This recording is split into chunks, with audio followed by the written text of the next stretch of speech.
Bismillahirrahmanirrahim. Alhamdulillahi Rabbil Alamin. Wala hawla wala quwata illa billahil aliyyil azim. Allahumma lakal hamdu kama yanbaghi li jalali wajhikal karim wa azimi sultanik. Ya Allah, lakal hamdu hatta tarda.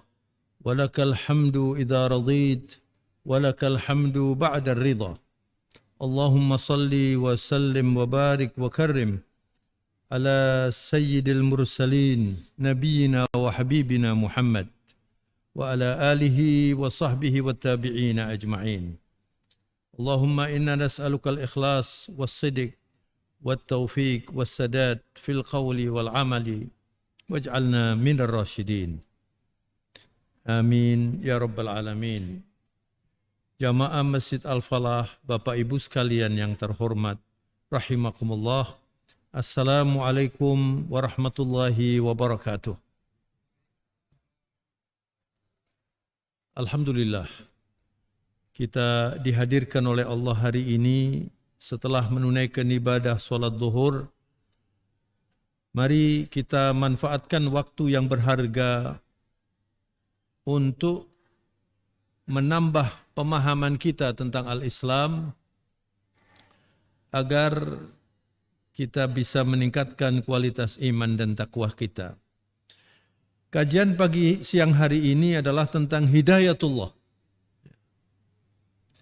Setiap detik dan setiap langkah dalam kehidupan kita ini selalu memerlukan hidayah Allah Subhanahu wa ta'ala. Karena begitu pentingnya, maka ada doa yang diwajibkan oleh Allah untuk dibaca oleh semua orang yang beriman, yaitu ketika kita sholat. Dan sholat itu adalah akbar dalilul iman. Bukti keimanan yang paling besar nilainya itu adalah sholat. Jadi kalau orang Islam belum membangun sholat, sebetulnya dia cuman Islam formalitas saja. Sebab as-sholatu imaduddin. Imad itu tiang. Jadi kalau Anda pernah ke Mekah atau ke Madinah, kemudian di tengah jalan ada kemah-kemah orang-orang Badawi yang tinggal di Sahra, di padang pasir itu selalu membangun kemah seperti kalau kita pramuka itu ya. Jadi tiang yang di atas itu kemudian menjadi tonggak untuk kemah itu. Ketika tiang di atas, yang di tengah itu diturunkan, maka habis, tidak ada kemah itu. Rasulullah menggunakan istilah imad. As-salatu imaduddin, tiangnya agama. Faman aqamaha faqad aqamad-din. Wa man hadamaha faqad hadamad-din. Jadi tiang agama itu sholat. Kalau kita belum membangun tiang, itu berarti belum punya kemah agama. Kenapa? Rasulullah menggunakan kata imad, kemudian wa faman aqamaha, siapa yang membangun. Imad itu tiang. Karena saudara-saudara, sholat itu harus dibangun. Kalau hanya dikerjakan saja asal jadi, belum termasuk membangun. Makanya di dalam Al-Quran beberapa ayat menggunakan kata yuqimunas shalah, atau kalau dalam kata fi'il amr perintah aqimis sholata li dzikri. Ya. Bangun sholatmu itu untuk apa? Untuk mengingat aku. Untuk menyebut kalamullah. Untuk menyebut Allah Subhanahu wa ta'ala maksud saya. Berzikir. Sehingga zikir itu disebut ruhul ibadah. Zikir itu ruhul ibadah. Kemudian juga niat itu disebut ruhul ibadah. Niat itu ya. Al-ibadatu kal jasad. Al-amalu kal jasad. Wa ruhuhu al-ikhlas. Amal itu seperti tubuh, rohnya itu namanya al-ikhlas. Nah, al-ikhlas itu apa? Al-ikhlas itu adalah al-iman. Ketika Rasulullah ditanya, "Ma huwal iman ya Rasulullah?" Nabi menjawab, "Al-imanu huwal ikhlas." Iman itu adalah keikhlasan. Kalau ditanya, "Wa ma huwal ikhlas?" Al-ikhlasu la ilaha illallah. Kemudian, apa la ilaha illallah itu? La ilaha illallah adalah akidah. Kita orang kalau masuk Islam itu harus melafalkan la ilaha illallah Muhammadur Rasulullah. Asyhadu an la ilaha illallah wa asyhadu anna Muhammadur Rasulullah. Itu yang mengikat kita sebagai orang yang beriman. Nah, kembali kepada sholat, saudara. Maka kita untuk bisa sukses, sebelum kita berbicara tentang apa yang ada di dalam sholat, ya, selalu kita perlu berusaha untuk memperbaiki sholat kita. Jangan pernah merasa puas dengan sholat Anda. Maksud saya merasa puas itu, oh sholat saya sudah baik. Jangan pernah mengatakan itu. Karena kalau Anda merasa sudah baik, nanti sudah sampai di puncak, tinggal turunnya nanti. Kita harus terus berusaha. Kalau Anda sudah sholat baik, ada orang lain lebih baik lagi. Kalau Anda sudah mengerti tentang sholat, ada orang lain lebih mengerti lagi. Kalau Anda termasuk orang yang alim, ulama, ada orang lain yang lebih alim lagi. Maka, kalau kita menyikapi sholat itu adalah sesuatu atau amal yang paling penting yang selalu harus saya perjuangkan. Nah, di dalam sholat, Rasulullah bersabda, "La sholata liman lam yaqra bi fatihatil kitab." Tidak ada sholat tanpa Al-Fatihah. Tidak ada sholat tanpa Al-Fatihah. Beberapa waktu yang lalu itu di Surabaya terjadi orang sholat Idul Fitri, kira-kira sudah 10-15 tahun yang lalu lah. Imamnya itu tidak membaca Fatihah. Lupa dia, langsung baca surat. Lalu tidak ada yang mengingatkan. Katanya sudah diingatkan tapi terus saja imamnya. Itu tidak sah sholatnya. Kalau Anda tidak membaca surah, itu masih sah sholatnya. Tidak membaca surah sesudah Fatihah, nggak apa-apa. Tapi ketika Fatihah tidak dibaca, sudah nggak ada sholat. La sholata liman lam yaqra bi fatihatil kitab. Tidak ada sholat tanpa Fatihah. Nah, di dalam Fatihah itu ada bagian yang utama, bisa disebut juga ruhul Fatihah, yaitu ikrar kita dan doa kita. Iyyaka na'budu wa iyyaka nasta'in. Itu ikrar, ya. Jadi setiap kita sholat, kita tuh selalu memperbaharui ikrar. Hanya kepadamu ya Allah, saya mengabdi, saya beribadah, saya sujud, saya tunduk, saya mengikuti peraturanmu ya Allah. Wa iyyaka nasta'in. Dan hanya kepadamu ya Allah saya minta tolong. Jadi sebenarnya minta tolong dulu untuk bisa beribadah.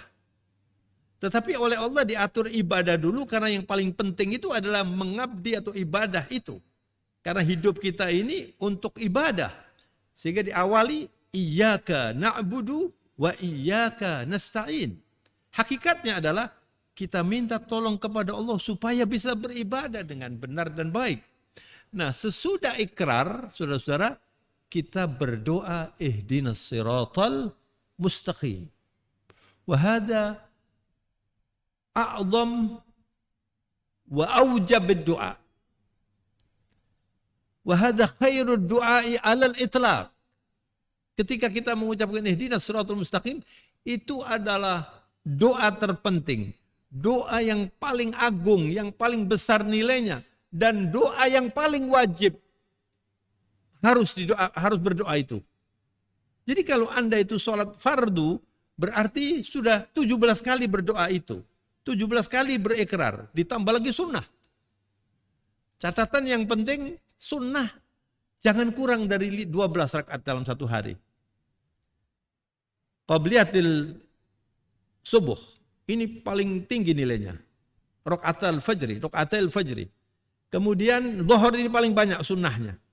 Yang muakkadah 4 rakaat sebelum qabliyah sebelum sholat. Kemudian 2 rakaat sesudah sholat, 6. Kalau Anda mau nambah lagi, ini ghairu muakkadah.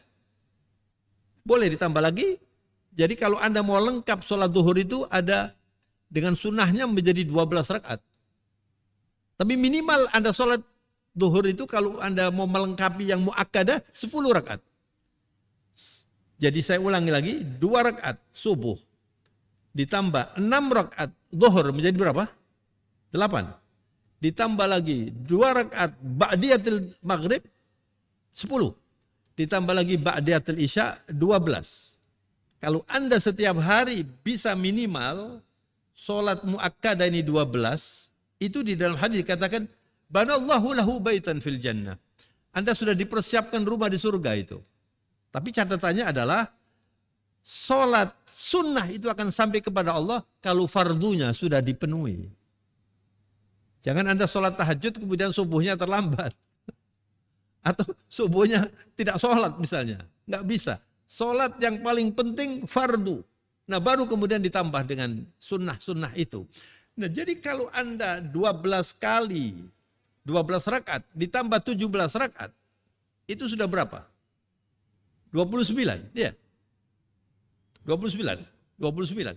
Kalau Anda tambah lagi sholat duha, tahajud, bisa 40 rakaat. Ya, bisa 40 rakaat. Apalagi kalau Anda sholat istikharah atau sholat yang lain, sholat hajat, sholat tobat misalnya, itu 40 kali kita berikrar dan kita minta hidayah. Ihdinas siratal mustaqim. Saudara-saudara, kenapa ini sangat penting ya? Karena ihdinas siratal mustaqim itu mencakup semua urusan. Urusan agama, urusan duniawiyah, urusan akhirat. 3 ini tercakup di dalam ihdinas siratal mustaqim. Nah, kemudian para ulama, bismillahirrahmanirrahim. Alhamdulillah. Para ulama mengulas ihdinas siratal mustaqim ini. Kenapa Allah tidak mengatakan ihdina ila siratal mustaqim? Tapi ihdinas siratal mustaqim. Ini beda jauh. Kalau ihdina ila siratal mustaqim itu seperti kalau Anda membaca marka jalan, ada panah begini, jurusan Malang, sudah itu aja. Jurusan Malang ke sana. Nanti Anda sampai atau enggak terserah itu. Terserah. Tapi kalau Anda pakai Google Map, ya toh, itu kan dibimbing terus. Dibimbing terus. Ini sekarang Google Map ini bisa bimbing kita ini ke sana sampai ya. Bedanya ihdina ila siratal mustaqim dengan ihdina siratal mustaqim. Kalau kita mengatakan ihdinas siratal mustaqim itu kita minta ditunjukkan, dibimbing, diopeni, dijaga dan diawasi supaya sampai ke sana. Karena belum tentu orang yang tahu jalan menuju Malang lalu dia berangkat belum tentu sampai Malang. Nah, memerlukan apa? At-taufiq minallah. Wa ma taufiqi illa billah. Jadi ada hidayah, ada taufik. Saya kebetulan namanya Taufik ini. Wabillahi taufik wal hidayah. Kenapa itu? Para mubaligh biasanya menutup itu ya. Ada yang menutup. Wallahul muwaffiq ila aqwamit thariq. Muwaffiq itu adalah yang menselaraskan. Hidayah diselaraskan oleh Allah menuju jalan yang paling lurus dan paling benar. Aqwamit thariq. Itu ya. Kalau wabillahi taufik wal hidayah itu artinya hidayah dan taufik itu hanya dari Allah. Dan kita selalu minta kepada Allah Subhanahu wa taala. Nah, karena itu saudara, kita perlu setiap sholat itu ketika sampai pada iyyaka na'budu wa iyyaka nasta'in, kemudian ihdinas siratal mustaqim, itu Anda harus betul-betul berhenti sejenak untuk menghayati supaya Anda merasakan saya minta dibimbing ya Allah. Anda walaupun sudah mengerti bagaimana sholat, belum tentu bisa sholat yang baik. Betul nggak? Anda sholat khusyuk itu mudah atau sulit? Ya Pak? Mudah Pak? Sholat khusyuk. Sholat khusyuk itu mudah atau sulit? Anda tadi waktu sholat duhur merasa khusyuk apa enggak? Khusyuk. Insya Allah. Insya Allah itu untuk yang akan datang ya.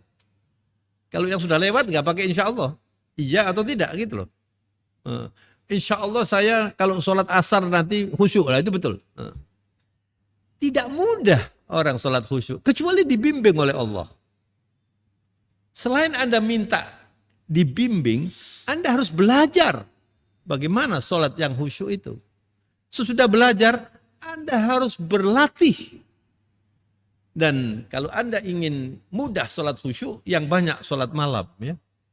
Sholat malam itu selain memang doa di saat waktu sahar itu istimewa, juga dia punya nilai membimbing kita. Karena pada waktu kita tahajud, itu kita sendiri. Ya. Kita berdialog dengan Allah sendiri. Ya. Dan ini seringkali orang tidak memanfaatkan. Tidak memanfaatkan ini dengan baik. Ada orang mengatakan kepada saya itu ingin berhenti merokok. Tapi nggak bisa, Pak. Saya bilang, siapa yang bilang nggak bisa? Terus saya tanya, Anda pernah nggak tahajud minta supaya berhenti merokok? Nggak pernah. Nah, kenapa nggak pernah? Itu adalah saat yang baik. Anda tidak mungkin bisa dengan sendirinya menguasai diri Anda kecuali dibimbing oleh Allah. Apalagi orang yang sudah kecanduan. Nggak bisa. Minta tolong kepada Allah. Ada orang sulit bersedekah, kikir. Hati-hati saudara ya, kikir itu tidak disuka oleh Allah Subhanahu wa taala. Allah tidak suka dengan orang kikir. Rasulullah tidak suka dengan orang kikir. Tanya kepada diri Anda, apakah saya ini kikir? Kalau Anda masih kikir, sebelum Anda berangkat menuju Allah, perbaiki itu. Saya nggak bisa bayangkan kalau orang menghadap Allah termasuk yang tidak disuka oleh Allah Subhanahu wa taala. Gimana? Walaupun Anda sholat, walaupun Anda haji, tapi Allah tidak suka karena Anda kikir. Nah, untuk bisa menghilangkan kikir, nggak bisa kecuali Anda minta tolong kepada Allah. Anda sujud setiap malam, ya Allah, saya kikir ya Allah. Gerakkan hati saya untuk menghilangkan kikir itu. Nah, sesudah Anda berdoa, Anda keluar dari rumah, Anda bawa uang itu. Anda paksakan itu. Nggak bisa kalau nggak begitu, Pak. Paksakan. Saya harus sedekah. Kalau perlu Anda wajibkan, saya harus bersedekah setiap hari. Kalau Anda ingin sejahtera hidupnya, sedekah setiap hari. Itu tidak mudah, Pak. Jangankan yang uangnya sedikit, uangnya banyak belum tentu. Belum tentu. Maka kita perlu belajar agama itu, saudara, untuk mengetahui apa yang disuka oleh Allah, apa yang dibenci oleh Allah. Jangan dikerjakan yang dibenci ini. Kalau Anda mengerjakan yang dibenci oleh Allah, Anda sulit. Nah, oleh karena itu, saudara-saudara, salah satu obatnya adalah meningkatkan kualitas dan kuantitas berzikir. Nah, doa termasuk zikir. Saya ulangi, Anda perlu meningkatkan. Jangan konstan. Ya. Anda tanya saja, setiap hari saya mengucapkan la ilaha illallah itu berapa kali? Setiap hari saya bersalawat itu berapa kali? Anda tanya saja. Kalau Anda bersalawatnya sedikit, berzikirnya sedikit, bagaimana mau bisa menguasai nafsu? Nggak mungkin. Nggak mungkin. Karena saudara-saudara, kalau orang itu sedikit berzikir, sedikit membaca Al-Quran, ya, sedikit ke masjid, ini hati ini, itu barangkali termasuk kategori sakit. Hatinya itu. Harus disembuhkan dulu. Hati manusia itu, ada yang qalb mangkus. Qalb mangkus itu terbalik, seperti ini terbalik. Jadi diisi apa saja nggak bisa. Itu hatinya orang kafir. Kemudian ada al-qalb maksur. Hati yang pecah. Seperti gelas pecah itu. Itu hatinya orang munafik itu. Ada juga istilah al-qalbul marid. Hati yang sakit. Kadang-kadang sholat, kadang-kadang nggak sholat. Kadang-kadang baik, kadang-kadang nggak baik. Itu sakit itu. Kita harus menjaga hati kita menjadi al-qalbus sahih, al-qalbul mu'tadil. Kalbu yang sehat, yang berkeseimbangan, diisi apa saja bisa diterima. Itu hatinya orang-orang yang mukmin. Nah, semakin banyak kita minta tolong kepada Allah dalam urusan hidayah, itu semakin kuat nanti keimanan kita. Ya. Ada ayat di dalam Al-Quran, saya kira surat Al-An'am, ya, surat Al-An'am ayatnya nomor 122. Surat Al-An'am 122. Di sini Allah Subhanahu wa taala mengingatkan kita agar kita memperhatikan hati kita. Silakan dilihat di handphone Anda. Saya baca ayatnya ya. A'udzubillahi minasyaitonirrajim. أَوَمَنْ كَانَ مَيْتًا فَأَحْيَيْنَاهُ وَجَعَلْنَا لَهُ نُورًا يَمْشِي بِهِ فِي النَّاسِ كَمَنْ مَثَلُهُ فِي الظُّلُمَاتِ وَلَيْسَ بِخَارِجٍ مِنْهَا كَذَلِكَ زُيِّنَ لِلْكَافِرِينَ مَا كَانُوا يَعْمَلُونَ. Allahu Akbar. Ini Allah memberi perbandingan kontras antara orang yang mati hatinya dan yang dihidupkan. Orang kafir itu mati hatinya. Mungkin Anda sudah tahu atau belum tahu barangkali. Abu Jahal itu musuh bebuyutan Rasulullah. Sebetulnya Rasulullah tidak memusuhi dia yang memusuhi Rasulullah. Rasulullah tidak pernah memusuhi orang. Yang dimusuhi adalah kekafirannya itu. Kalau dia tobat itu diterima oleh Rasulullah SAW. Buktinya anaknya namanya Ikrimah. Ikrimah bin Abu Jahal. Itu Muslim. Itu sahabat Nabi itu. Sahabat Nabi. Nabi kalau bertemu dengan Ikrimah, Rasulullah mengatakan, marhaban, subhana man yuhyil hayya minal mayyit, kata Rasulullah. Maha suci Allah yang menghidupkan manusia dari yang mati. Maksudnya menghidupkan hatinya. Ikrimah bin Abu Jahal min ashabir Rasul, itu sahabatnya Rasulullah SAW.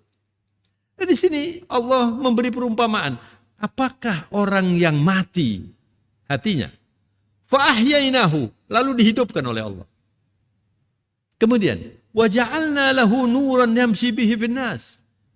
Kalau sudah hidup kemudian meminta hidayah, terus meminta hidayah, terus meminta hidayah, diberi oleh Allah cahaya Rabbani. Kita bisa ke masjid ini karena apa? Karena hidayah Allah. Bukan karena kita hebat. Saya bisa ngomong begini karena hidayah Allah diberi oleh Allah. Dan ini harus kita pertahankan sampai masuk liang lahat. Sebab iman itu naik turun. Apakah yang mati kemudian kami hidupkan dan kami beri cahaya untuk bisa berjalan di tengah orang banyak, di tengah masyarakat? Kaman mathaluhu fid dhulumat wa laisa bi kharijin minha. Apa sama dengan orang yang berjalan di malam kelam, gelap gulita, tidak ada pelita dan tidak pernah keluar dari kegelapan itu? Itu perumpamaan orang kafir. Allah mengundang kita untuk berpikir, apa sama yang dihidupkan dengan yang mati, yang hidup di dalam kegelapan itu? Orang yang hidup di dalam kekafiran, di dalam kegelapan itu, dia tidak mampu membedakan mana yang benar, mana yang salah. Bahkan dia melihat yang salah itu benar. Dia melihat yang salah itu baik. Berbohong misalnya. Itu perilaku orang munafik. Tapi orang yang hatinya tertutup, dia melihat bohong itu baik. Bahkan membunuh orang itu dilihat baik. Bisa diatur nanti. Yang penting saya menang. Yang penting saya berkuasa. Membunuh. Karena apa? Hatinya tidak ada cahaya. Lalu Allah mengingatkan lagi, kadzalika zuyyina lil kafirina ma kanu ya'malun. Begitulah Allah, kemudian orang-orang kafir itu dibuat sedemikian rupa karena kekafirannya itu terhiasi. Jadi dia sujud menyembah hewan, menyembah batu, dia terhiasi sepertinya itu benar dan baik dan indah. Dan dipertahankan dan dibela itu. Kenapa? Hatinya gelap. Tidak ada hidayah di sini. Dan jangan dikira, saudara, hidayah itu diperlukan oleh orang-orang yang belum Islam kemudian masuk Islam. Kita setiap hari ini perlu hidayah. Kalau Anda lepas dari hidayah, itu bahaya sekali. Anda keluar dari rumah itu perlu hidayah Allah. Supaya tidak salah langkah Anda.